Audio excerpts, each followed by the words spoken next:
Estamos começando Saúde e Companhia, o programa que cuida da sua saúde e da saúde da sua família. Escreva para o nosso endereço eletrônico, mandando a sua sugestão. Anote aí, agnelo@solar.com.br. Hoje vamos falar de um assunto muito interessante, os avanços da cirurgia plástica. Para isso vamos entrevistar o cirurgião plástico, Dr. Múcio Porto. Saúde e Companhia tem a grande honra de receber o cirurgião plástico, Dr. Múcio Porto. Ele que é membro do Colégio Brasileiro de Cirurgiões Plásticos e também do Colégio Brasileiro de Cirurgiões. Dr. Múcio, muito obrigado por participar aqui do Saúde e Companhia.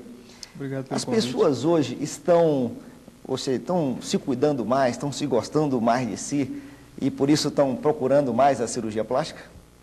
Eu acho que as pessoas hoje têm mais acesso a essas técnicas, a essa especialidade e até por uma diversidade maior de profissionais que nós temos no Brasil e principalmente em Brasília, onde nós vivemos. Isso divulga muito a técnica e dissipa muito a oportunidade que as pessoas têm de acesso a essa especialidade médica, né? Eu acho que a autoestima, a procura de se sentir bem com a comunidade em que vive, com o próximo e tudo, ela sempre existiu. Mas por uma desinformação, uma dificuldade financeira ou mil outros motivos, ela foi um pouquinho mais difícil do que é hoje. Os recursos hoje, por exemplo, no caso da cirurgia reparadora, a cirurgia plástica tem uma importância extraordinária, são lesões, mutilações, o caso dos queimados. Isso, por exemplo, a cirurgia tem respondido para dar esse suporte mais estético a essas pessoas que têm lesões mais graves? Até um tempo atrás existia uma divisão entre cirurgia reparadora e cirurgia estética dentro da cirurgia plástica. Inclusive a Sociedade Brasileira de Cirurgia Plástica houve uma época em que dividiu essa questão. E hoje não, eles voltaram à denominação de simplesmente cirurgia plástica. Ou seja, não dá para você dividir o que é estético do que é reparador. Por exemplo, se você tem uma mão queimada e você desfaz aquelas cicatrizes, você dá um aspecto estético àquela mão. Você não pode simplesmente abrir um dedo, deixar uma coisa que não lembra uma mão normal. Ou seja, seriam cirurgias eminentemente reparadoras. E existem as cirurgias eminentemente estéticas, ou seja, uma retirada de pele de pálpebra, ou, enfim, um preenchimento de lábio e tudo. Mas, na verdade, se você lida com uma pálpebra, você também lida com a função palpebral. Portanto, também passa a ter um cunho reparador. De modo que essa questão da divisão, ela não é muito mais aceita, não. Existem várias nuances da cirurgia plástica, desde a microcirurgia, a craniofacial, a cirurgia dos fissurados, dos queimados e também a cirurgia estética, né? E uma nova subespecialidade que nós temos é a medicina estética, que são procedimentos de consultório, de cunho estético eminentemente, que compõem esse universo da cirurgia plástica. Quem procura mais? É o homem ou a mulher a cirurgia plástica? Isso aí é uma curiosidade, ainda são as mulheres, mas a procura do homem ela está aumentando. Por quê? Em primeiro lugar, a posição da mulher tem mudado nas últimas décadas e, portanto, a nova posição do homem também tem que mudar. Ou seja, o homem ele não tem mais essa coisa de você não se cuidar ou de um hidratante ser coisa feminina ou porque uma cirurgia estética te diminuiria a sua masculinidade. Isso daí tem acabado. Mas também porque hoje nós temos técnicas menos invasivas, menos evidentes, para aqueles, principalmente, que não têm aquela segurança de expor que fez um procedimento. Existem coisas menores, não de importância, mas de dimensão, de agressividade, e que não denunciam tanto que foi feito um procedimento. Por exemplo, a aplicação de toxina botulínica na região do pé de galinha, pequenos preenchimentos de sucos e tudo. Então, isso tem trazido os homens, nós homens, temos participado mais desse tipo de consultório. E tem uma preocupação que atinge os homens, que é a questão da careca. Qual é a solução que a cirurgia plástica está apontando aí para resolver esse problema tão, né, já secular com relação à perda de cabelos na cabeça? Existem duas frentes aí. Existe a frente clínica, que seriam medicamentos. No caso, o finasteride, que é a droga mais recente, que existem vários nomes comerciais. O finasteride combate a ação hormonal em cima de um embasamento genético. Ou seja, eu tenho calvície, porque alguém na minha família me transmitiu a genética. Mas os hormônios masculinos, eles aceleram esse processo de perda. Então, da parte clínica, o tratamento da calvície tem sido feito com o uso de drogas e agora também com o uso de engenharia genética, que talvez daqui a 2 anos, 3 anos, exista alguma coisa mais prática para se fazer. E a segunda frente é a área cirúrgica mesmo. Aí nós temos os implantes de cabelo. Os implantes podem ser feitos com o próprio cabelo do paciente, no caso é retirado uma fita de tecido da região da nuca, esse tecido ele é picotado e são feitos vários furinhos na região da calvície e são implantados fios a fios. Existe o estigma do implante, que nós dizemos mal feitos, né? Até porque a técnica não era tão apurada alguns anos atrás e também, claro, passa pela capacitação técnica de quem faz, mas que são chamados de cabelos de boneca. Então, porque eram colocados tufos muito volumosos e isso denunciava muito. Hoje em dia nós fazemos 1 a 1 cada fio, então dá uma naturalidade maior. E a gente tem uma outra opção que são os fios sintéticos também, que tem que ter um cuidado muito grande, tem que ser feita uma limpeza mensal e tudo. E esses fios eles podem ser colocados em pessoas que não têm uma indicação para o implante natural. Por exemplo, pessoas que não têm de onde tirar o fio, ou pessoas que têm cabelo, mas é um cabelo de uma qualidade ruim, e enfim, tem que ser avaliado. Então, por parte, no caso do uso do medicamento, seria aplicado em que época, mais ou menos? Ou seja, não adianta se ele já estiver completamente careca, tem que ser numa fase inicial? Não, aí tem que ser avaliado. Por exemplo, aquela calvície que está se instalando num garoto de 20 anos, de 18, de 25, quer dizer, e que não tem ainda uma área tão definida, a gente sempre começa com tratamento clínico. Até porque o implante de cabelo, ele não dá um resultado tão evidente da primeira vez. Para uma calvície, por exemplo, como a minha, que eu ainda não fiz por absoluta falta de tempo, mas quando é feito um tempo cirúrgico só, quando você ainda tem um certo volume de cabelo, você não tem um resultado tão evidente. Então, e não só por isso, mas também porque a maioria das quedas de cabelo nessa fase da terceira década de vida são realmente frutos da genética e também de um papel hormonal, e que você ainda tem bulbo viável lá. Portanto, se você usa o medicamento, muitas vezes você nem tem que fazer o implante. Então essa é uma dica importante.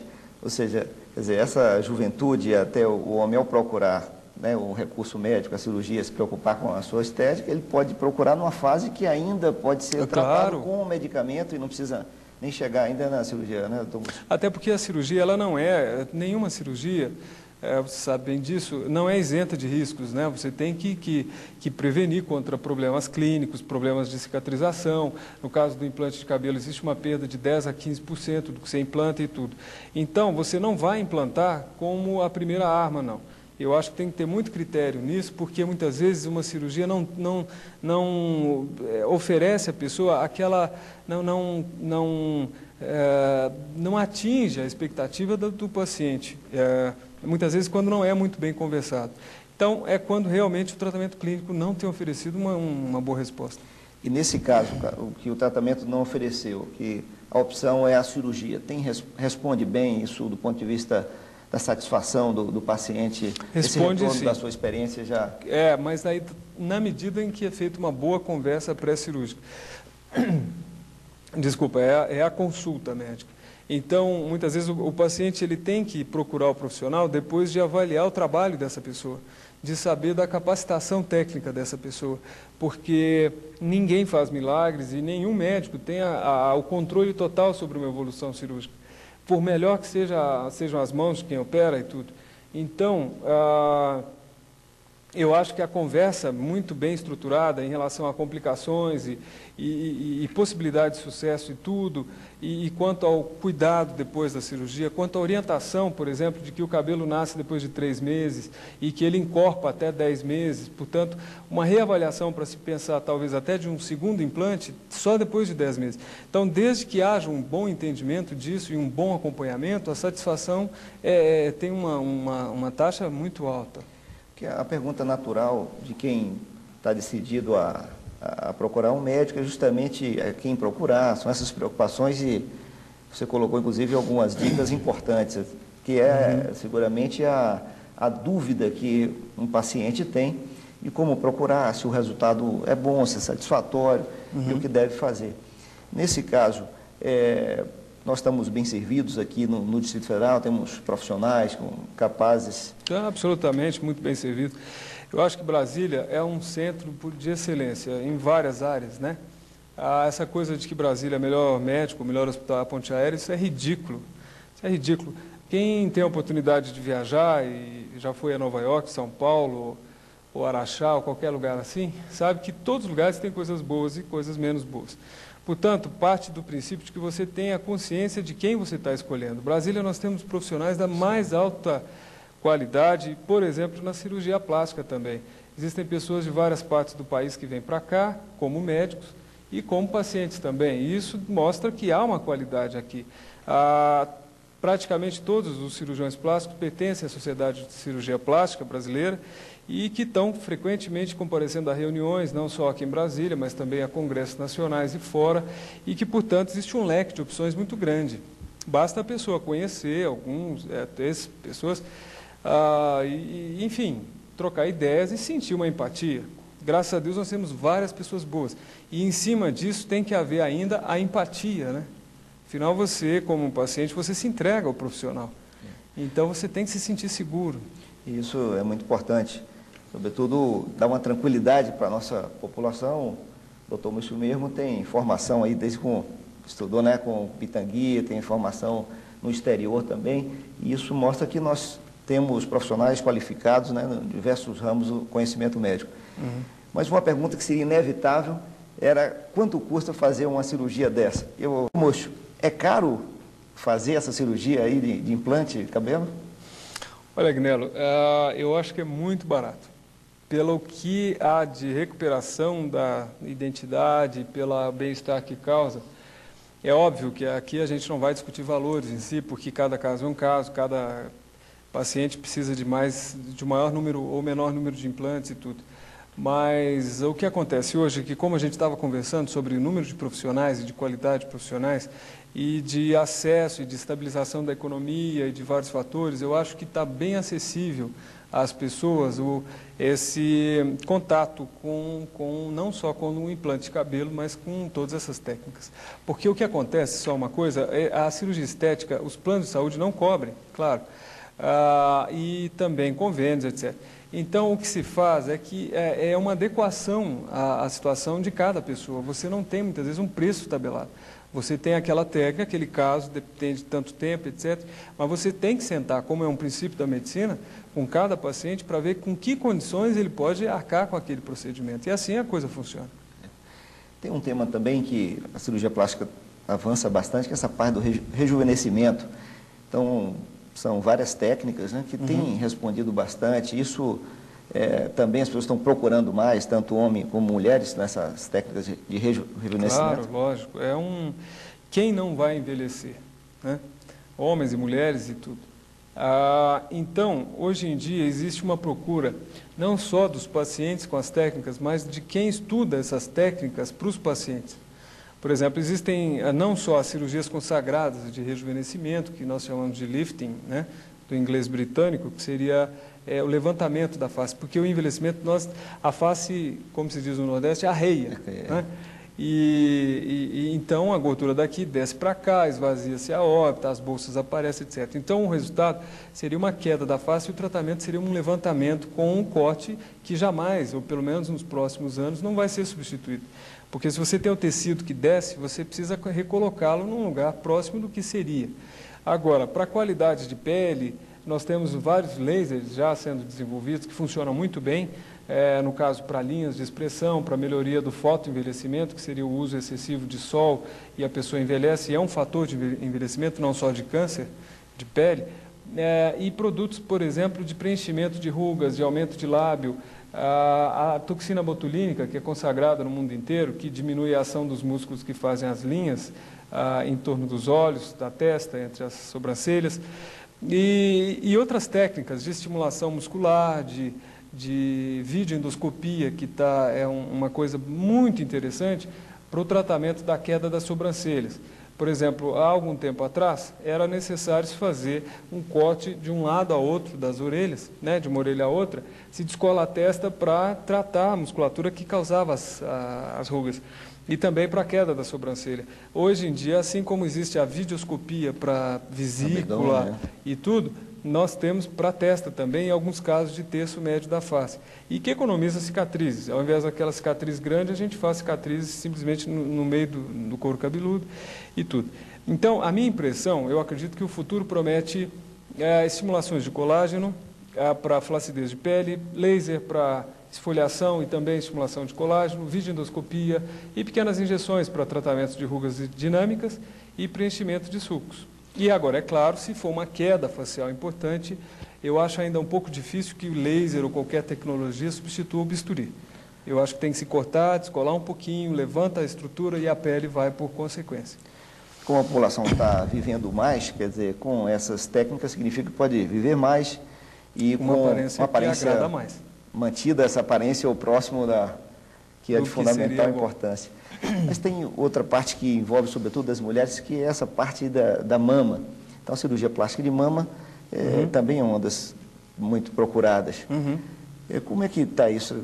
Você mesmo tem desenvolvido bem, que é uma técnica também nova, né? Que é a vibrolipo. A vibrolipo. Vibrolipo. Na verdade, nós não desenvolvemos a técnica, simplesmente nós associamos. Bom, antes de mais nada, eu acho o seguinte, toda mulher vai ter uma flacidez de mama ao longo da sua vida.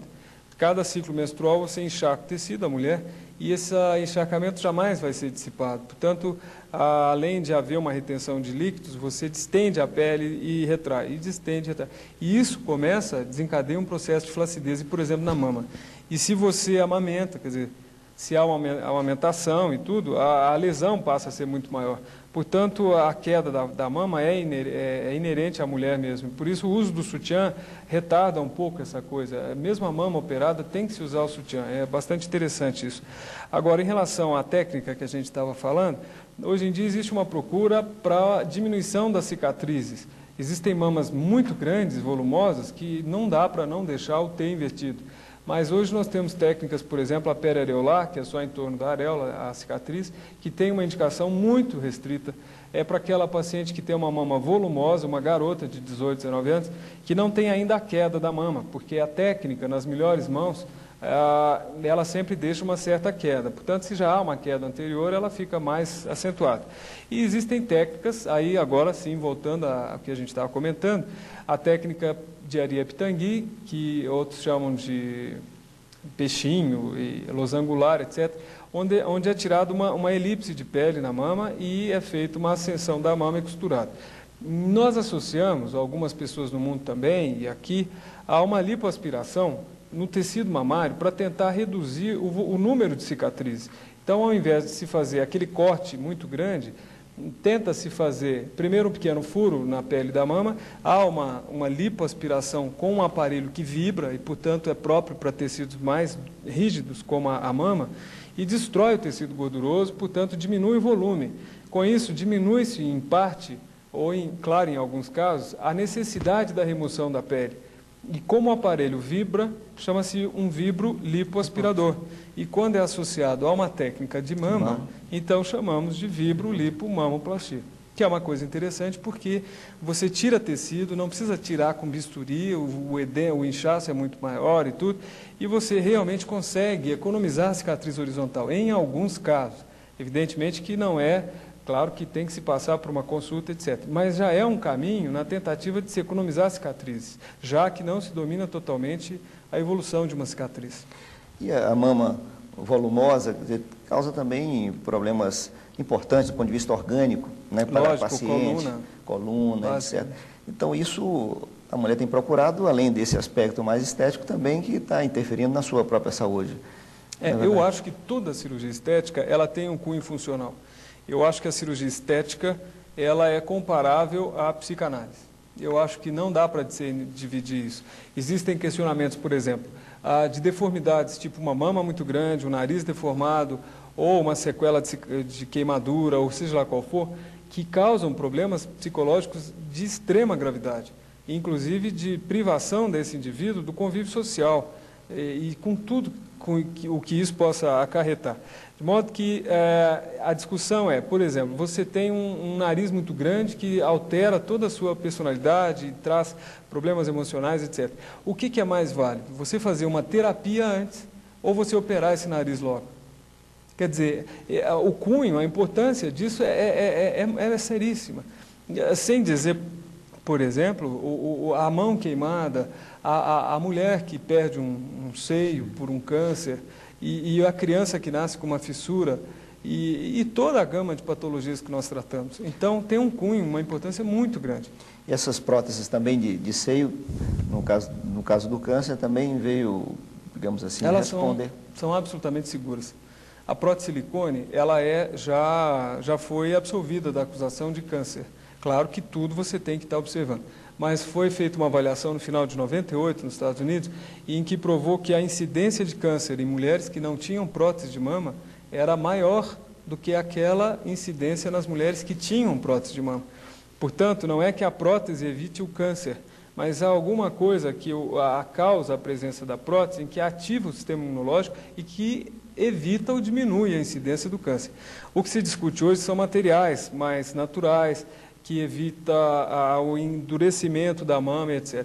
Então, as próteses de mama, hoje em dia, são feitas de silicone, existe óleo de soja e soro fisiológico, mas não dão a naturalidade que o gel de silicone dá. E o que se discute é a cobertura da prótese. Silicone não vaza, não vai para o cérebro, não vai para o fígado, não causa depressão. Quantas pessoas têm depressão e não têm prótese de silicone? Quantas pessoas têm cirrose e não têm? Então, o que se discute, na verdade, é isso, é a durabilidade da prótese e se ela vai realmente endurecer ou não. Agora, a segurança dela não tem, pelo menos na cirurgia plástica mundial, não se discute. Para não deixar de fazer uma pergunta importante, doutor Múcio, que é essa com relação à lipoaspiração. Quer dizer, quem precisa, digamos assim, fazer uma cirurgia como essa, ainda tem um certo receio, mas é feito em grande quantidade. Há algum risco com relação à lipoaspiração? A gente estava brincando aqui, que lipo rima com morte, né, na cabeça das pessoas. Todas as cirurgias têm seus riscos. Quando o paciente fica sobre uma cama, ele tem uma estase venosa nas pernas, ele pode ter uma trombose venosa. E isso não é próprio de qualquer cirurgia plástica, é próprio de qualquer pessoa que fica sobre uma cama. Portanto, não só essa complicação clínica que nós chamamos, mas, por exemplo, infecções generalizadas, hemorragias, etc. Isso é próprio de uma atividade que você está alterando o equilíbrio corporal. Agora, a gente fica de braços cruzados esperando acontecer? Não. A gente toma medidas. Existem drogas que evitam a formação de trombos, existem remédios antibióticos que evitam infecções, existem procedimentos de enfermagem que são absolutamente importantes, como, por exemplo, andar o mais rápido possível depois de uma cirurgia, movimentar os braços e as pernas, etc, etc, etc. E agora, em relação à parte técnica, absolutamente técnica dos procedimentos, a lipo tem o seu perigo na medida em que não haja, eu acho, uma capacitação técnica, noções de anatomia, bom senso e uma extrema atenção naquilo que você está vendo. Casos, por exemplo, de perfuração de intestino, são como aviões que caem. Você tem que saber o que aconteceu com aquela cirurgia em si. Não é próprio da lipoaspiração morrer. Isso é ridículo. O profissional que está executando, ele tem que ter a segurança daquilo que ele está fazendo. Fatalidades acontecem, é óbvio, em qualquer campo do conhecimento humano, né? Mas a lipoaspiração, agora voltando ao início da nossa brincadeira, ela é a cirurgia mais simples. Você tem um furo, um sistema de seringa ou de aparelho que suga uma gordura que é absolutamente frouxa. Portanto, pessoas gabaritadas e não gabaritadas realizam essa cirurgia. Não é qualquer médico, por exemplo, sem desmerecer a minha área, mas que faça uma cirurgia neurológica. É uma dificuldade técnica imensa. Então, agora na contraponta à lipoaspiração, mais uma vez, é uma coisa muito simples. Portanto, várias pessoas fazem, portanto, a incidência em mãos não tão habilidosas, ela vai mostrar uma incidência maior de complicações. Mas todo tipo de cirurgia tem problemas, é claro. E o paciente que acha que não tem, não opere. Porque o médico não é Deus, o médico ele é falível, existe toda uma falibilidade biológica de qualquer processo e o paciente tem que ter a consciência. Essa coisa de que o médico é o vilão, isso tem que acabar. O médico, ele antes de mais nada, é uma pessoa que existe para ajudar as pessoas. Se a capacitação técnica dele não combina com a índole ou o caráter dele, isso é uma outra história. E você tem que saber disso quando você optar pelo profissional. Porque se você contratar esse profissional para fazer um trabalho, você está dando o aval a ele de realizar aquilo que ele pensa que está buscando para a sua autoestima ser tratada. Portanto, confie no seu médico. Eu quero agradecer a participação do Múcio aqui no Saúde e Companhia. Excelente entrevista, muito esclarecedora. Eu sei que o tempo é até pequeno, vamos te convidar outras vezes para participar aqui do nosso programa. Por hoje é só e até a próxima semana.